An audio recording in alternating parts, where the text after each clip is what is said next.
What's up, everyone? Welcome back to another episode of Keep It 100 Radio. Before hopping into this episode, I just want to take a hot second and do a little game of put a finger down. Now, if you don't know how to play this, literally just put 3 fingers up, and if you resonate with the statement, put that finger down.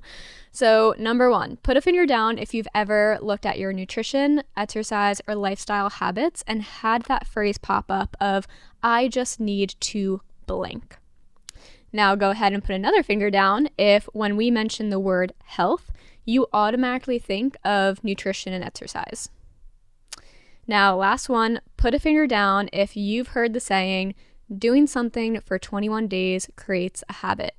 And so be it, you've tried that and quote unquote failed. I'm guilty of it too. So, question, how many fingers do you have left up? If any of them went down, don't worry, you're in the right spot. Today we have Kelsie. Kelsie helps her clients clear up confusion with nutrition, exercise, and behavior change so that they can get back to focusing on what matters most, embracing their life. With 10 plus years of industry experience and thousands of humans served, Kelsie is skilled in spotting the bullshit before you step in it, keeping you focused on what's most important while working towards your goals. Kelsie has her MBA in Human Performance, Nutrition, Exercise, and Behavior Research, so she is here to teach you new tools, reinforce sound principles, and give you adaptable strategy you need to stop settling for a weight-focused lifestyle when you mean to pursue your well-being. Kelsie, welcome to the show. Oh, that was such a sexy introduction. You have a great voice for radio. Oh, thanks. That's what we're here for. You're welcome. Do you want to take a hot second and introduce yourself? Yes, absolutely. So my formal title is I have my degree in human performance. So formal title is wellness strategist. I'm basically a little personal assistant when it comes to self-care, but in these internet streets, my people know me as the party people's nutritionist. And my focus is helping my work hard, play hard folk really develop a long-term relationship to their self-care, rather than waiting until all hits the fan and then, trying to jump into something then. So that's my whole mission. That's what I've been trying to do, and I love it. Oh, yeah, you're perfect at it. Literally, like I was just saying before the episode even started, like just reading through all of your Instagram posts, which if you don't follow her already, please go follow Kelsie on Instagram. I'll link your profile and everything. But one thing that I really like, it was one of your most recent posts that I really loved. It was like self-care is not purchased. It's do you remember? Practice. It's practice. Yeah. I love that. Yeah, I'm like, that's for amazing. sure. 'Cause it's so easy to buy into all of that kind of like the bullshit on like you scroll through Yeah. ads and you're getting it. I'm like, oh, I can buy this skincare and it'll make me love myself more. Right. I'm like, that's If I'm self-care. prettier, I'll appreciate myself Right. more. Like that's not how that works. And then I go through this like 10-step routine. I'm like, is it working? Right. I'm like, ooh, am I loving myself? I'm like, oh, I don't know.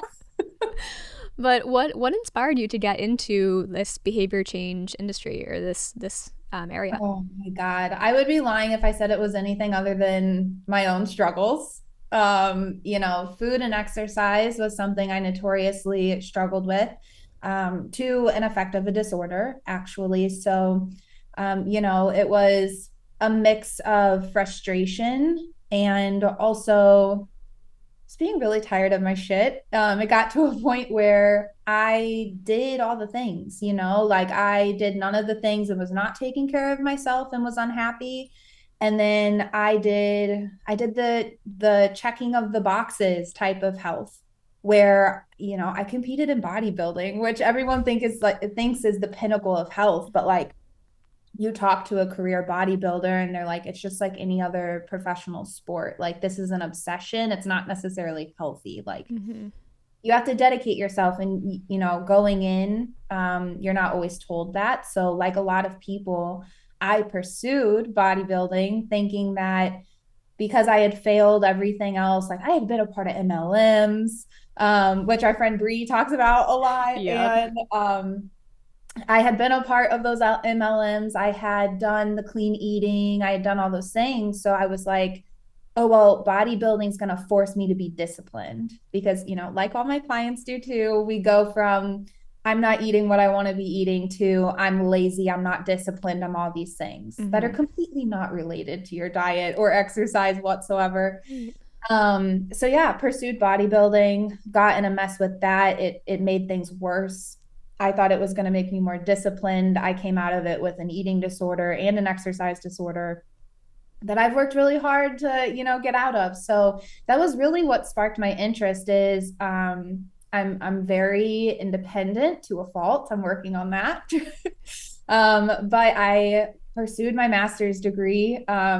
It really pissed the dean off of my program because everyone's trying to go into their master's to prereq into research kind of field of things. And I just wanted it for my own understanding. I wanted to, biohack myself. I wanted to mentally hack my brain and get the consistency I could never find. Mm-hmm. So that's really what ended up going down. And now I'm at a point where I'm like, oh my God, like I'm on the same train that so many people were on.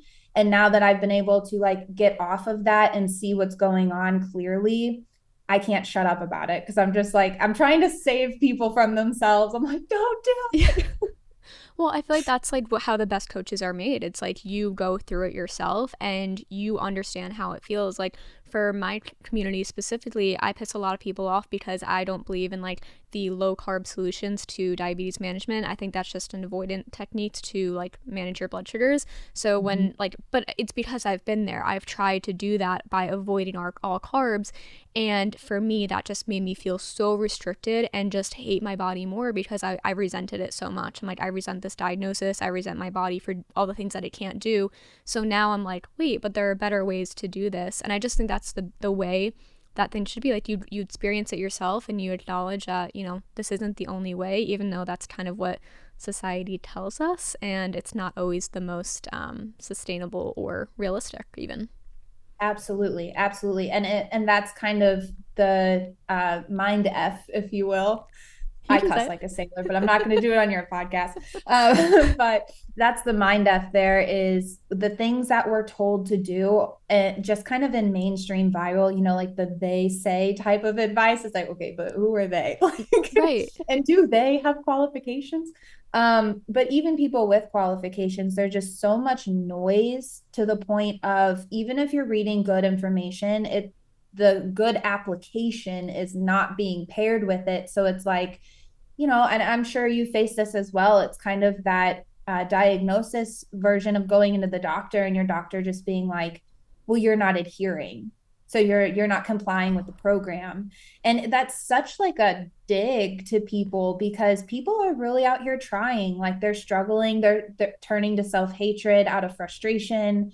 And it's just so demeaning. And then you get the same thing from a personal trainer. It's like, well, I told you what to do and you're not doing it. So you're not complying to this program. And it's devastating. And I think you and I both have this vision of, hey, if you have to live with the circumstances that you're given, let's make sure that we can make it the best it can possibly be.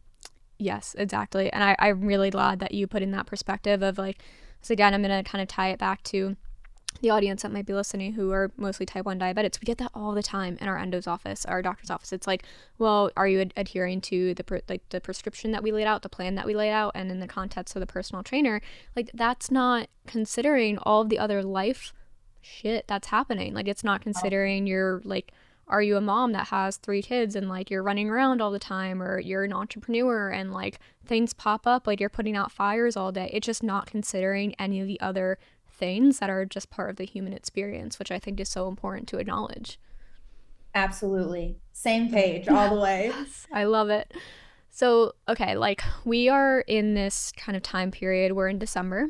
So going into the new year, and this is where I see it a lot, specifically in like advertising, all the ads, all of the, even like we can quickly get into that mentality of like, okay, I need to find another plan, I need to find another program that will just like get me quick started into the new year. So like coming from your expertise, like why do you think it's so easy for us to jump on those quick fixes, but it's hard to commit to the actual sustainable changes? Mm. Yeah, that's a hard question because I think for everyone it's different. But I will speak to what a lot of my clients have struggled with, which is who wants to wait to feel better?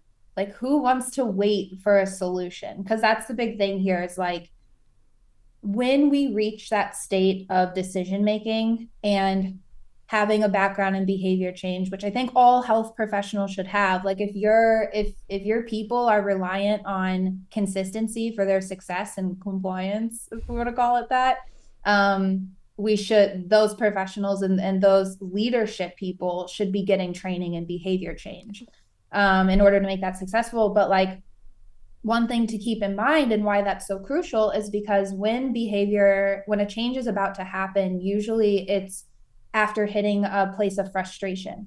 Frustration is one of those things that, like, anytime a client hits it, I'm like, you know what's happening. And they're like, oh, yeah, I'm about to go through a transition. I need a change. So I think one of those big things is like we hit that point of frustration, and for a lot of us, I know for myself and for you, it can get beyond frustration to a point of desperation. Mm-hmm. And when you get in that point, it's a space where you're most likely to commit, but it's also a space where you're exhausted.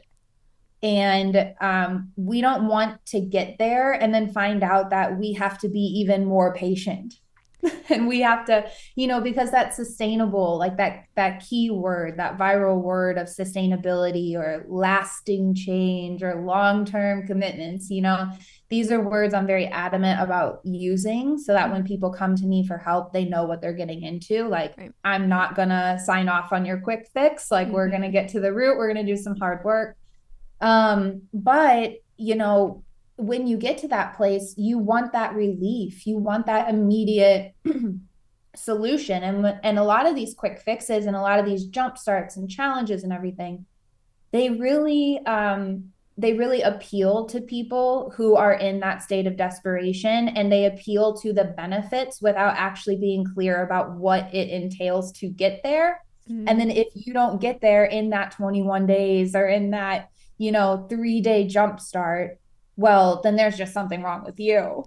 Clearly. Right. And so it's like, it's very hard. It's kind of this very weird place that origin of why do people lean towards quick fixes versus sustainable options. I mean, that's the human condition right there. We need help. We're desperate for help. A lot of us live in, a cultural presence of a societal idea that like asking for help is weakness. All of these compounding problems that, again, like you said, don't get taken into consideration. One, when people are placing expectations on people, but we also do it to ourselves. Yeah. Where we're like, well, if it's not a quick fix, then it's not the right answer. And that's not always the case. Or we discredit that if something isn't immediate, that we're doing something wrong. Right. And really, it's like society that failed us, because the most precious things in life, like, not everything has to be a struggle. That's not what I'm saying. But things take effort, and it's just easy to lean into those false promises because, I mean, let's be real. There are people, there are zealots out there. There are grifters. There are people who are trying to sell you something that they're not even qualified to provide you or promise you. Oh, yes. And well, think about it too. Like when we're scrolling through Instagram or TikTok or whatever it is, we're kind of like, everything is anecdotal. Everything's just like you're scrolling across a feed and you're seeing a before and after picture, or you're seeing a 30-second reel where it's like, oh, I started here and now here I am and you can do it too, which is like, okay, for the sake of inspiration, totally great. I love sharing my story, but at the end of the day, when that's all that you have to your credibility, like, is that really credible at the end of the day? And it's creating that false narrative of like, oh, like, snap of my fingers, it'll happen, when in reality, like, it's a lot of unlearning. A lot of like behavior change is not like, to your point, a checklist mentality. It's not that like 75 hard, those kind of programs, hate them because that's not realistic and it's not that as easy as it comes off. Right. And I think that another thing to keep into consideration is when we're in those places of desperation, we are vulnerable to that messaging. And that's not a matter of being weak-minded. That's not a matter of like, oh, you didn't do your research. It's like, as a researcher who knows how to do actual quality researching and things like that, I'm like, we're blaming people for things that are beyond their influence. Because every single human being is susceptible and vulnerable when they're in a place of frustration and desperation. And so we owe it to each other, especially as professionals, to not gaslight people who are honestly trying to seek out a solution just to take their money and be like, okay, I coached you. It's like, I always ask with these before and after transformations, these nonstop weight loss coaches who think weight loss is just a virtue of health, which is Mm-hmm. not true. I'm like, how are your clients after they stopped working with you? Right. That's what I want to know. Show me like a year after. Like, where are they then? I've gotten that question too before, like on consultation calls. I get that question of like, well, what happens after my program is 10 weeks? What happens after that 10 weeks? I'm like, actually, I'm really glad that you asked that. Let me put you in contact with them because I want you to know coming straight from them. Like, and that's what a lot of things are missing. It's like that after, like, okay, great, few weeks here, but what comes next? That's accountability right Yep. there. Yep.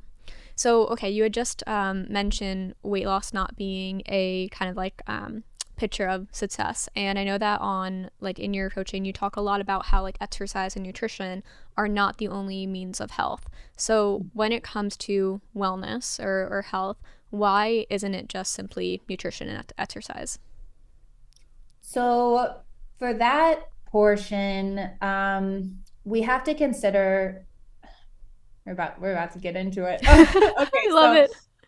for one, this goes into what I teach a lot, which is just the social determinants of health. And if you're not familiar with the social determinants of health, it's a model that explains how, oh God, I'm about to use these keywords holistically. There is this ecosystem of healthy living, if you want to call it that. I try to stay away from health versus unhealthy a lot because there's a lot of ableist language in there. Right. But whenever it comes to food and exercise, I think at least people like myself who have done everything, checked the boxes, did the clean eating, did all of that. I tell people all the time, I've met a lot of miserable people with a six pack. Like just tuning into your food and exercise is not going to make you feel better about yourself. Just like applying a skincare is not going to make you feel better about yourself. And if we're just talking about biological necessity, food and exercise is one thing, but your central nervous system, that's a complex mechanism with a lot of functions, a lot of influence on your body. And we cannot just completely negate the outside influences on your life Yep. in the name of, well, what are your food and exercise choices looking like? It's like, yeah, okay, you can have these things, but you can still find yourself with illness, disease, chronic issues. Not a single one of us is going to escape death at the end of the day either. Like, it's not going to save you, it's not Mm-hmm. going to keep you. There are no promises with it, but we're sold this idea that food and exercise really is the only thing that matters, and it gets labeled with all these things it's not actually capable of doing, like living a longer and healthy life. It's like, yes, the research shows that quality of life is better when your needs are met, but you have more needs than just that food and exercise piece. And in that social determinants of health model, food and exercise only qualifies as 15% of what we would consider a healthy lifestyle or factors for a quality of life, overall healthy well-being. And that's 15% combined. Food and exercise combined form that 15%. We have other things like quality medical care. I talk about this on the behavior change side of things a lot in my education pieces, which is support, having a sense of community. That's actually number one for your health outside of your basic needs being met. So a lot of times whenever someone asks me that question, like, why do you teach that it's not just food and exercise? And it's like, well, it depends on who I'm giving that information to, because if it's someone that is financially unstable, trying to get on their feet, yeah, we're just going to talk about getting your needs met with food, water, stress relief movement. But whenever your needs are met, we have to talk about more than that. We have to talk about the quality of your relationships. We have to talk about stress management outside of just bodily care. Yeah, I am so glad that you brought that up because, like, so on a personal narrative, which I just kind of said, like, don't take anecdotal, words of advice, but coming from like my own history, that's exactly how I got into this space because I was doing all of the things. Like, I had a great, quote unquote great job. I was living on my own. I, was eating healthy every day. I was exercising every day after work. And that was at a point where I was actually in the worst health of my life. That's when I was diagnosed with diabetes I was 4 years into my diagnosis. And on top of that, I was just recently diagnosed with Crohn's disease, which now looking back, I'm like, well, yeah, after years and years of stress on my body, that made sense. And They went hand in hand. Right, exactly. And it wasn't until like it was a year after that diagnosis, I had moved home I was living in Miami at the time. I moved home so I could be closer to my family. I switched jobs, so I went more into health and wellness as I wanted to learn more about like my body. I got into a good relationship. I was in a very, very toxic relationship before. I was closer to my friends. I was in a better environment. I was focusing on my spirituality. All these things that, like, I know you use like the quote unquote like holistic, but when I know that when we're talking about holistic, that's what we're talking about. We're talking about like that 360, angle. And it wasn't until I started focusing on those external things rather than just food and exercise, that's when my blood sugars were the best that they were. So my A1C, which is an indicator of, our average blood sugars, that went down to like a great range for me. My Crohn's went into remission, and I all around like felt so much more energetic because I was focusing on more than just, okay, what's going into my body and how it's spending my energy essentially. So I'm really, really glad that you put it in that context. Yeah, like thank you for sharing that too, because that's such an important part that you're highlighting is it's not just what you're doing, because whenever we're hyper fixating on food and exercise, a lot of that time it's because we feel out of control in other areas of our life, and we can internalize that, and it just feels like, okay, well, if I can't fix it, then let me just like really make sure that the things within my control are completely within my control, and that I am completely asserting them. And that's where we become hyper vigilant in all the wrong ways towards things that can't fix the issues we're actually dealing with or feeling. And like you said, naturally, that's going to wear on your body. Like we have long-term studies that show us chronic stress is a high indicator for a lot of issues, both interpersonally, biologically. There's all these different ramifications to not looking at the right solutions to give you the right feedback. And for you and me, that was a trial and error and a learning experience. But for a lot of people, they live that way for the rest of their lives, not knowing that there is an alternative, that there is another way to go about these things. Yeah. I know I didn't know. Well, who's talking about it in reality? Small accounts in the corners of Instagram. So we're here. Yes. But I mean, in reality, like, it's not the sexy thing to talk about when people are like, oh, I'm focusing on this thing. And you're like, but there's more to it. Nobody wants to hear that. So no. I get it. And the number of clients that have come to me after following me for 2 years, because they're like, yeah, screw you. That's not true. Like, oh, I want something to fix now, and you're telling me I just need to take it a step at a time. Like, no. They're like, absolutely not, and then they go and do all the, personal trainers and the meal plans and the Whole30s and the 75 hards and all that. And then, a couple years later, they come back, they're like, okay, you were right. And I would love to work together. I'm like, okay, good. We're starting off from a different place than we would have. And, I wish I could have saved you all of that, but here we are, and let's just do the damn thing. Yeah, exactly. It's like that unfortunate reality, but it's important, and hopefully people find you before all that happens, because it is time and energy and financially, like, such a commitment to find things that aren't working for you. And sometimes it's part of the process, but we're here now. So we're here now. Started from the bottom, now we're here. Yeah, literally. So, okay, another thing that you talk about a lot is that there's a whole conception online that, it takes 21 days to build a habit. And I was definitely a victim to this. And I've probably, throughout the years, may have had this in my messaging before. Not gonna like point. We all We did. all did. But why isn't that actually true?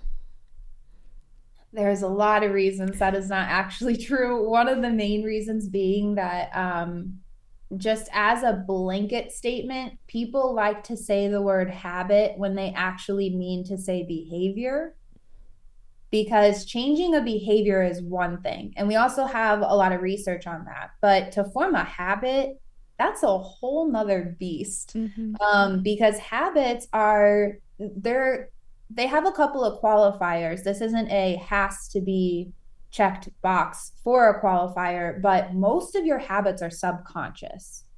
And I don't know anyone who is just subconsciously driving to the gym. Like it's True. not happening. You might, black out on the way there and end up there and be like, how did I drive here? That is an example of a habit. But mostly everything else that has some type of intention and needs to be planned around your schedule and life and obligations and stress levels and everything else, that's when we're talking about behaviors. And the research that we have on behavior change tells us that, actually, let me back up here for a second. Where these little 21-day, whatever, things get thrown out is a lot because we read these one-off studies, or let's be real, most of us are not even reading the study. We're hearing like a successful or notable person's philosophy on the concept of food or exercise and like what makes a successful person or a successful day or a successful week. And we take that and we expect it to translate directly to us. Mm. But what we don't realize is, okay, let's just entertain this. 21 days is not a research founded outcome, but we take that 21-day statement and we forget that even if we did everything to the T, there's no way it's going to come out the same way because we're not living in a controlled experiment and we're not living in someone else's shoes. We're living in the messy middle of our own lives with our own, like you said, all the shit to deal with. Mm-hmm. So, that's one thing. And so even if you're using quality information, let's say you are reading the research, right? Even if you're using quality information, it's not going to happen according to the textbook. Right. Ever. That's Yeah. just not how life works. That's not what's going to happen. And like you said, we both were into this because a lot of times the people who come out of that thinking are the ones who are most committed to it because we fought for it. It's like, we were like, okay, well, it's just us. It's us. It's us. It's us. We're blaming ourselves. So we tried every single way you could possibly imagine to force ourselves to comply to whatever it was we thought we were supposed to be doing. So yeah, it gets hard because people will read these studies or hear these statements. And what we tend to forget, and this is more on like, the clinical research side, but like we have to look at research as a body as a whole. What does the whole body of research say? We can't just pluck out a statement or pluck out one study and say, oh, this proved it's 21 days. Oh, this one proved it's 30. Oh, this one proves, nah, nah, nah, nah. So my professional opinion for those listening, one, if you're trying to form a habit or someone's like, oh, this is a habit, it's probably not. Two, if you want to interrupt a behavior, we have to look at the body of research and what the body of research says. And the body says that it can take up to 6 months to change one behavior. And that's not even to form it into a habit. It's not even to Not form it what into people a want to habit. hear. So yeah, I that one has a lot of layers as well, as Mm. far as like, why is this not true? And again, just like anything else, it's stuff that's been taken out of context and profited off of because people will buy the quick solution. People will buy because they're looking for a solution. Right. So that's how we tend to get wrapped up into that too. Yeah, it definitely makes it easy.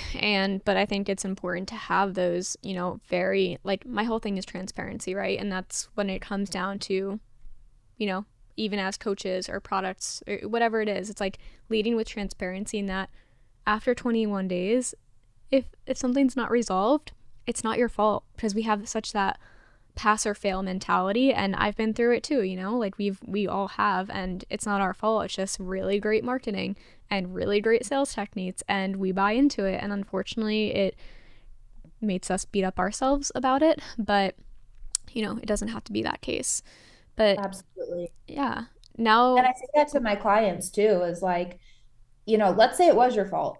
Mhm. Okay, this is where we're starting from then. Cool. Let's figure out another way. Let's figure out another path. Let's try something else. It's not a dead end if it does end up being your fault, or if it's not, like, we can still have self-compassion for the situation. And that's something I'm working on personally over the last year, is understanding that I don't need to understand something in order to meet it with compassion, whether it be another person, myself, what have you. And I think that's where a lot of people get hooked up, is, we're so bought into this bad quality information and bad quality approaches. And then we are beating ourselves up whenever it doesn't work out. And it almost is like completing the thing on the timeline that was set for you instead of on your own timeline then becomes the success rather than the thing that you were trying to work on, which is just like, oh God, we've missed the plot point. It just goes right over the head. And then all of a sudden we feel bad for something that wasn't even the focus to begin with. It wasn't the point. Right, exactly. And like maybe the point isn't that you're a failure or you failed or whatever it is. Maybe the point becomes, let's use this as information for, like, was that goal actually tangible for us, or like what are the roadblocks, and like how can we use that as more information now? Do we need to change the goal a little bit? Do we need to modify whatever our path to it? Like, there's so many ways to use that as more information for moving forward rather than just, oh well, now on to the next thing. Yeah, absolutely. So going into the new year, so we're in this whole like new year, new me mentality.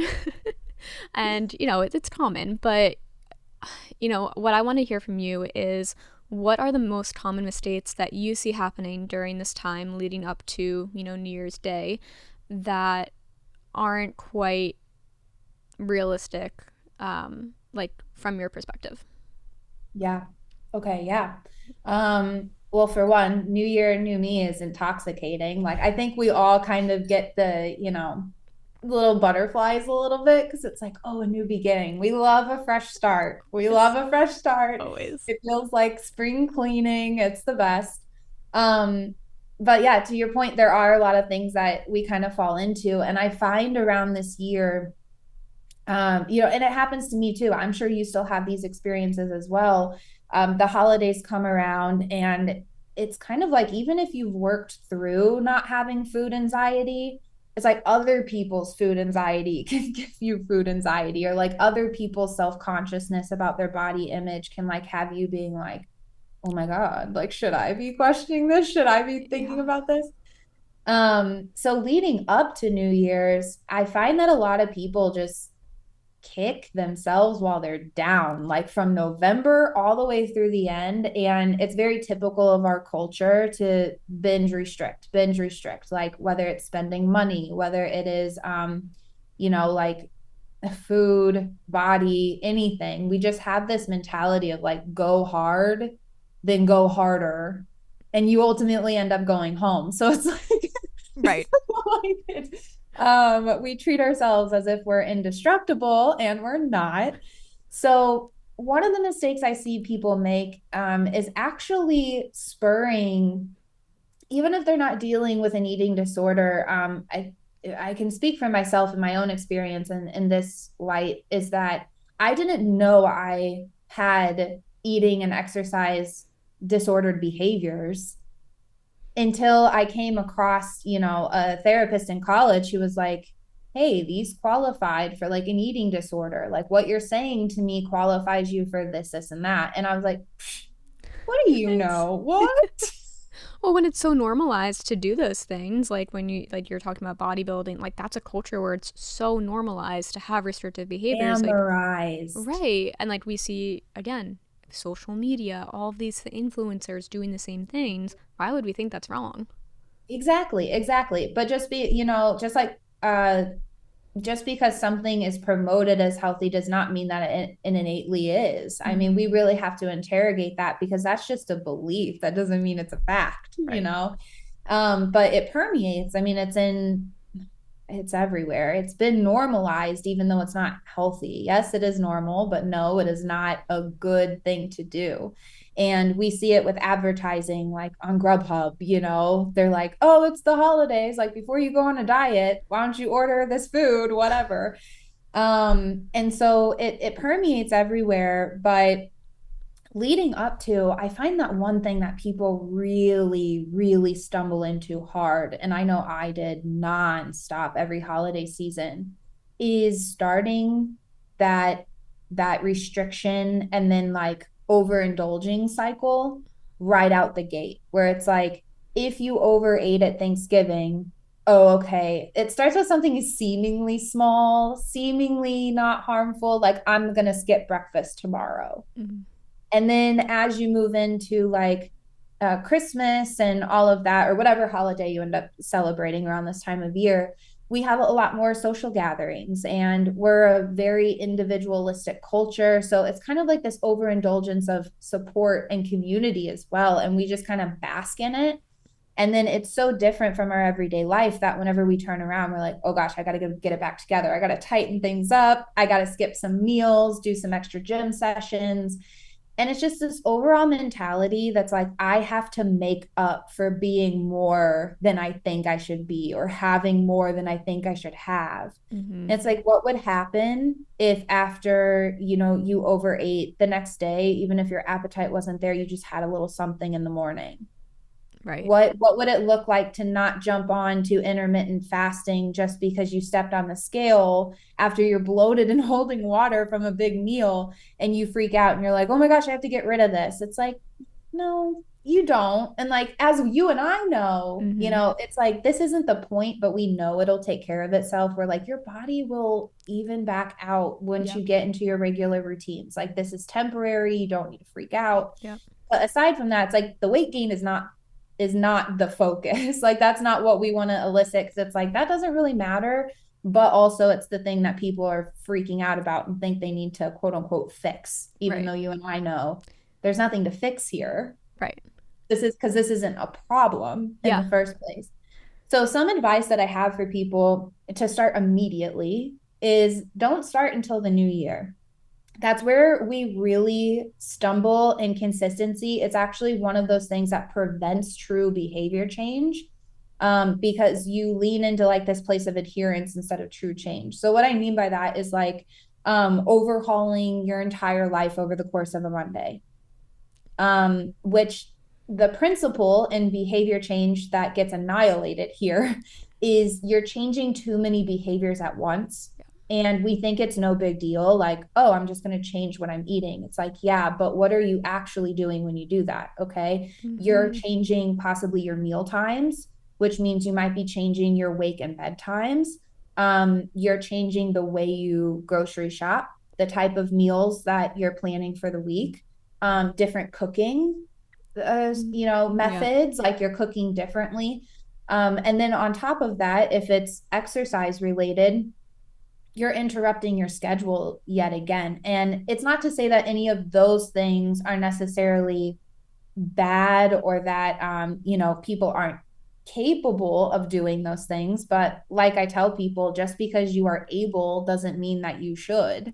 Because there's a difference between Yes. ability and capacity. Mm-hmm. And we have to recognize that it's not just us that's making the change. Like your central nervous system and your brain and your body, they have to adapt to those changes too. And that's stress, whether we recognize it as that or not. Right. Oh, It I just love is. that. And even if it's subconscious, which is the worst kind of stress, Yeah. it's sitting there.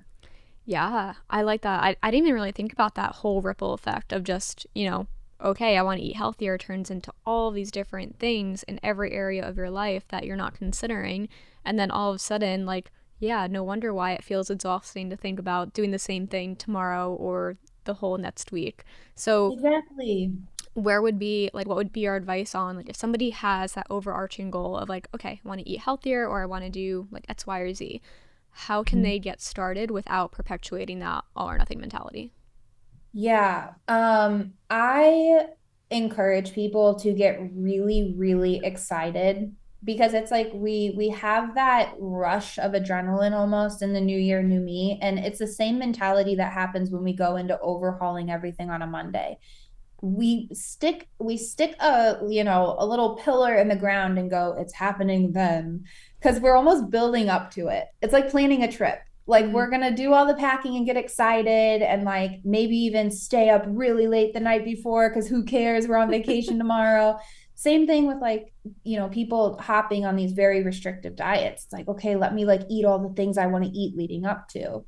And that in itself is not setting you up for success, right? Like that in itself is teaching you that like food is inherently bad, or Mm-hmm. that certain foods have morality, like this is good, this is bad. So I recommend that people not jump on a jump start, don't do challenges, don't do these things, don't follow other people's plans, like don't sign on to that fitness influencer's meal plan and exercise challenge for the month of January. Like say screw that to all of that, because it's not going to work for you because it wasn't made for you. These people didn't make these plans with you in mind. I'm Right. sorry. That's the most blunt way to put it, you know? Yeah, like it's not for Mm-hmm. you, but like I teach my clients, there are principles though that really are for everyone. How you implement them is very individual. It has to be Yeah. tailored to Right. you. So what I tell people is take the same kind of anticipation and excitement and funnel all of that into a very focused and intentional effort. Like Mm-hmm. one thing. So, for example, if you're wanting to get into a more consistent exercise routine, my clients do not start by exercising. I use the progression regression model and I teach them this as well so they can do it for themselves. But if they're wanting to start a goal, where we assess like, are you actually ready to start this? Like, if you're working out 0 times this week, are you really going to go do a Mm-hmm. 5 workouts next week? You might for a couple of weeks, but then you're going to fall off. You're gonna burn out. So where we start is like, okay, where's your food? Where's your hydration? Where's all these things that have to be present in order for exercise to be recovered from? Because if you're not recovering from that exercise, your body is not going to allow you to keep pushing yourself like that, and you're going to get tired, burnt out, whatever. So if those things aren't good yet, we start there. It's like, Mm-hmm. okay, let's just do 2 weeks, and your goal is to eat all of your meals. Let's just do that. Then once we're ready and like our water is good, our sleep is good, our food is good, consistent. I mean, Mm-hmm. I'm not policing. I have adults as clients. I don't tell them what to eat. They know what they want to eat. Beautiful. So once we get there, where I know they're getting calories, they're getting water, all of that stuff, then we can say, okay, next week, I just want you to maybe block out a time where you go for a walk 3 to 4 days a week. Let's hit two birds, one stone, give you a little break from work, and we make that consistent. Once that's consistent, then we go, okay, 2 of those walks, now that we've reserved that time, which is why we're doing that, because it helps the brain. It's a very intentional, very Mm-hmm. tiny action that can feel really insignificant, but it allows the brain to anchor Mm-hmm. into a new routine, even if you haven't done the thing yet. Right. So it's like a warm up for the brain. So if we can take like these very, very small steps, probably smaller than people realize they need to go, and protect that time first, practice protecting that time, practice forming boundaries around protecting that time. Then we can, get the walks in, get the activity in. Then we can transform 2 of those already protected time and places to up the intensity. And now we're going to get into workout mode. And now we can make that consistent. because we didn't overstimulate our central nervous system. We didn't jump into poor recovery that burnt us out. We didn't overstress ourselves. And now look at us. Right. And now, whenever we get back from vacation or holiday or whatever, I live this in my everyday life. I'm in it right now. Like, okay, I got out of my exercise routine. So what did I do last week? I protected my time and I just did activity. I Yep. danced in my living room. Right. So, What's the yeah. worst And case this week I'm scenario? getting back into the gym. So it's Right. like, and it's fine. Like, I'm not freaking out. I haven't worked out since before Thanksgiving. And I'm like, okay, like this isn't the rest of my life. I can, ease back in. And Yep. it's low stress. Yep. It has more consistency long term. And it becomes a true part of lifestyle because it just comes a part of how you move rather than constantly freaking out that if you stop, you don't trust yourself to start again. Yes. Oh, I like that. Yeah, I Mm-hmm. think and it can sound counterproductive of like, oh, okay, now I have to look at all these things before I even get to movement. But like in reality, just like you said, it's protecting that time. And what's the worst case then? Okay, I don't work out this day, but I still have that time carved out for my walk. That's better than nothing. I always say, like, Mm-hmm. I have so many clients that come to me and they're like, I want to be just consistent. But at the end of the day, like, consistency has to be flexible. If it's not flexible, you're not going to be consistent because it's going to be that all or Yes. nothing. So oh, I love that so much. And that's that fine line too. Something I teach in my program is there's different types of consistency. So people, just like people have this hard concept of like what consistent exercise looks like or what clean eating looks like or whatever. And we completely negate the context, hey, how stressed are you? Hey, do you even have space for 5 workouts a week? And it's like, well, I'm going to make time. I'm going to make space. I'm like, okay, are you father time? I don't think so. You're just gonna manifest that? Right, Sure you right. are. But it's like we get into these modes of forcing ourselves into the plan or into the structure rather than the other way around. Like it's supposed to fit into your life.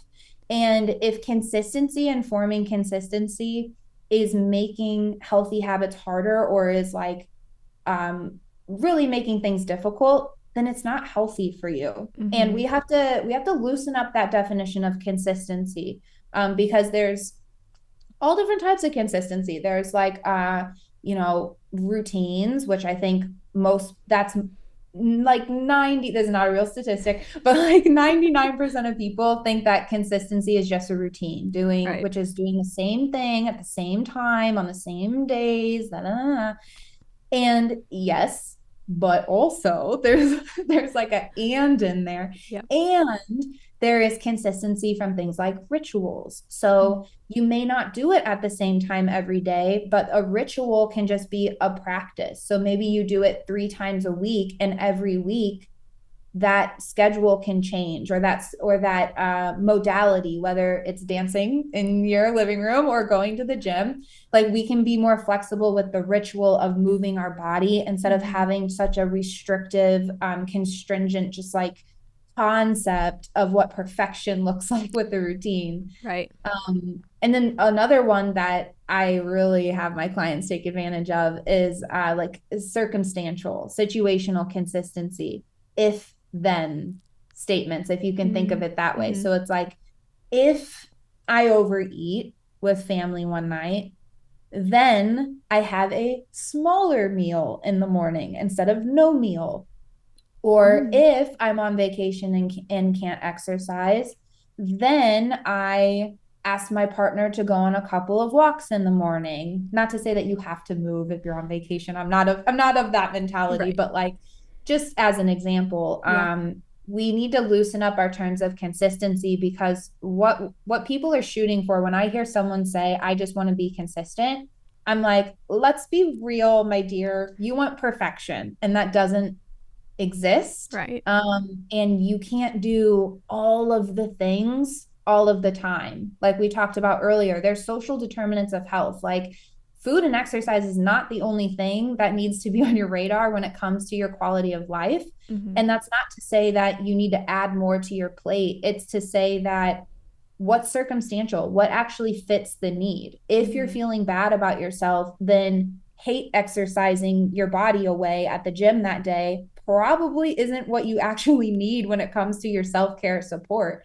You might need to get a friend's perspective to challenge how you're thinking about yourself. You might need to schedule an extra therapy session that week. There's it's almost like viewing consistency as in self-care as what are my options Yes. and how do I maintain these options rather than trying to say, well, I have to do all of these things. And if I don't get them done every day or every week, then I'm setting myself up for failure.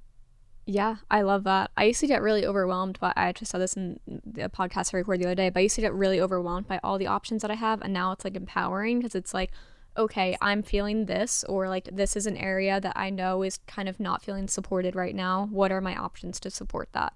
And then you go from there. Mhm. And that's really it. Like Yeah, it's just like one you said thing. earlier with taking in information, Right. see it Yep. as information instead of like a determination of your character Right. or like who you Yes. are.